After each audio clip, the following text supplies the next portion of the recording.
এটা আমার 11তম গল্প। গল্পের নাম মৃত্যুর দূত। লেখক আকাশ দাস।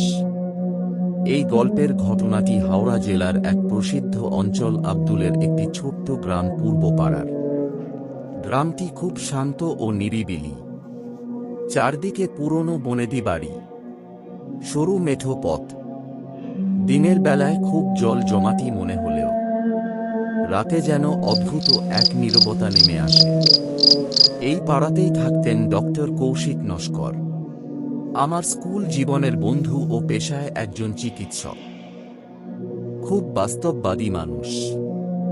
ভূত প্রেত, দৈত্য দানব আর লৌকিক অলৌকিক ঘটনা, এসবের প্রতি তাঁর একেবারেই বিশ্বাস ছিল না বললেই চলে। কিন্তু সেই বিশ্বাস ভেঙে যায় এক ভয়ঙ্কর রাতে। ঘটনাটা ছিল এক শীতকালের ডিসেম্বরের শেষ দিকা। সেদিন রাত প্রায় 12:30 নাগাদ কৌণিক বাবু তাঁর চেম্বার থেকে বাড়ি ফিরেছেন। একটু দেরি করে খাওয়া দাওয়া সেরে নিজের ঘরে বসে কিছু রোগীর রিপোর্ট দেখছিলেন। বাড়ির সবাই তখন ঘুমিয়ে পড়েছে, বিশেষ করে তাঁর দিদা, যিনি অনেক দিন ধরেই অসুস্থ ছিলেন, কিন্তু তেমন গুরুতর কিছু নয়। হঠাৎই বাইরে একটা অদ্ভুত শব্দ কানে আসে।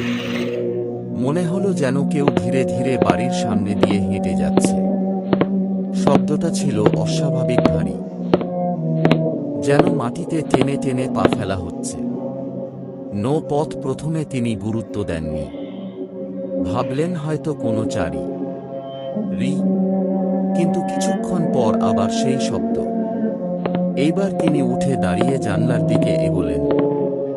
জানলার সরাতেই তাঁর শরীর যেন ভয়ে জমে গেলা।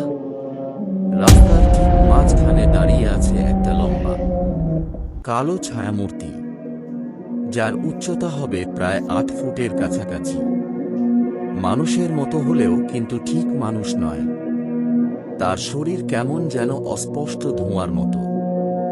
সবচেয়ে ভয়ঙ্কর ছিল তার চোখ দুটি জল জ্বলে সাদা আলোর মতো জ্বলছে, যে সোজা তাকিয়েছিল কৌশিক বাবুর জানলার দিকে। কৌশিক বাবু প্রথমে ভাবলেন এটা নিশ্চয়ই চোখের ভুল, হয়তো আলো আঁধারির খেলা। কিন্তু না, মূর্তিটা নড়ছে, ধীরে ধীরে মাথা কাত করে যেন তাঁকেই দেখছে। হঠাৎই সেই ছায়া মূর্তিটা এক পা এগোলো, তারপর আরেক পা। মনে হচ্ছিল সেটা সোজা তার বাড়ির দিকেই আসছে। কৌশিক বাবুর বুকের ভেতর ধক ধক শুরু হয়ে গেল। তিনি তাড়াতাড়ি জানলার পর্দা টেনে দিলেন। নিজের মনকে বোঝাতে লাগলেন এটা কিছুই না, হয়তো ক্লান্তির কারণ, আমার হ্যালুসিনেশন। কিন্তু ভেতরে কোথাও একটা অজানা ভয় জন্ম নিয়েছিল। সেই রাতে আর তাঁর ঘুম আসেনি। পরের দিন সকালে সবকিছু স্বাভাবিক। পাড়ার লোকজন, রিকশা, বাজার হাট সব যেন আগের মতোই। কৌশিক বাবুও নিজেকে বোঝালেন কাল যা দেখেছি সেটা হয়তো আমার মনের ভুল, কিন্তু অদ্ভুত ব্যাপার হলো সেদিন থেকেই তাঁর দিদার শরীর খারাপ হতে শুরু করল। প্রথমে সামান্য জ্বর, তারপর হঠাৎ শ্বাসকষ্ট। চিকিৎসক হয়েও তিনি বুঝতে পারছিলেন না ঠিক কি হচ্ছে। সব রিপোর্ট প্রায় নরমাল, কিন্তু অবস্থার দ্রুত অবনতি। 2 দিনের মধ্যে পরিস্থিতি ভয়াবহ হয়ে উঠল। তৃতীয় দিনের রাতে, যখন কড়ির সবাই দিদার ঘরের পাশে বসেছিল, তখন কৌশিক বাবুর মনে পড়ল সেই রাতের দৃশ্যটা। হঠাৎ তাঁর শরীর ঠান্ডা হয়ে গেল। তিনি বিড়ে করে উঠে গিয়ে আবার সেই জানলার কাছে দাঁড়ালেন। মনের মধ্যে একটা অদ্ভুত টান, যেন কিছু একটা দেখতে হবে। জানলার বাইরে তাকাতেই তাঁর বুকের রক্ত আবার হিম হয়ে গেল। ঠিক আগের মতোই সেই একই ছায়া মূর্তি দাঁড়িয়ে আছে, তবে এবার আরো কাছে, যেন বাড়ির গেটের ঠিক সামনে।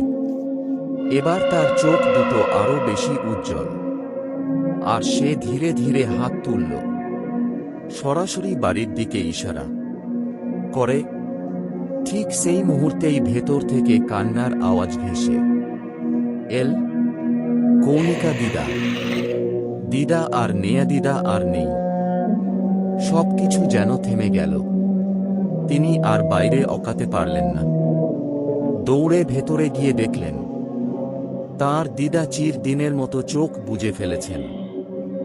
এরপর বহুদিন কৌশিকবাবু এই ঘটনা কাউকে বলেননি, কিন্তু সময়ের সাথে সাথে তিনি বুঝতে পারলেন যে যা তিনি দেখেছিলেন সেটা কোনো সাধারণ ছায়া ছিল না। লোকমুখে শোনা যায় মৃত্যুর দূত নাকি আগেই এসে সংকেত দিয়ে যায় যার বা যার প্রিয়জনের মৃত্যু আসন্ন।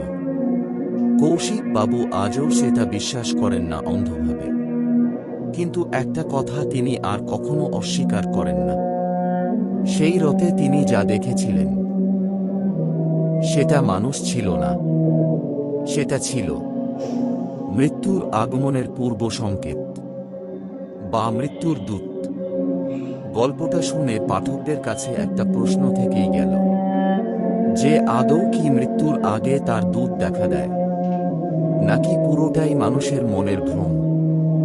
আমার গল্পগুলো যদি তোমাদের ভালো লাগে তাহলে অবশ্যই আমার চ্যানেলটিকে তোমরা সাবস্ক্রাইব, লাইক ও শেয়ার করো।